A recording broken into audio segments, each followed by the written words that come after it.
बर्फबारी के बाद पूरा इलाका बर्फ की सफेद चमचमाती चादर से ढका नजर आया। जहां भी नजर डालिए वहां बर्फ ही बर्फ दिखाई दे रही है। पेड़, पहाड़, मकान, सड़कें, सब के सब बर्फ से ढके नजर आ रहे हैं। तस्वीरों को देखकर ऐसा लग रहा है मानो किसी ने पूरे इलाके को सफेद चमचमाते रंग से रंग दिया हो।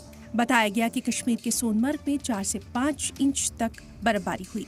पहाड़ी इलाकों में बर्फ गिरने की वजह से तापमान में काफी गिरावट देखी गई, जिससे वहां ठंड भी बढ़ गई है और लोग अपने घरों में कैद रहने को मजबूर हो गए हैं। इस ताजा बर्फबारी के बाद कयास आराइयां की जा रही हैं कि पहाड़ों में अब आने वाले दिनों में बर्फबारी में मजीद शिद्दत आएगी। उधर वादी चिनाब में सीजन की पहली बर्फबारी रिकॉर्ड की गई। हर तरफ बर्फ ही बर्फ दिखाई दे रही है।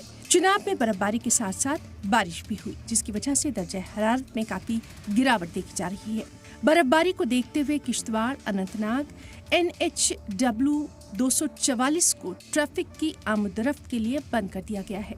जन्नत की इन खूबसूरत वादियों की खूबसूरती ऐसी है कि जिसे देखकर आंखें बस टिकटिकी लगाकर निहारती रहें, या यूं कहें कि नजर इन नज़ारों को छोड़कर कुछ और देखना ही नहीं चाहती। कश्मीर के बालाई इलाकों में ताज़ा बर्फबारी के बाद महकमा मौसमियात ने वादी में मौसम के गीला रहने के इम्कान जाहिर किए हैं।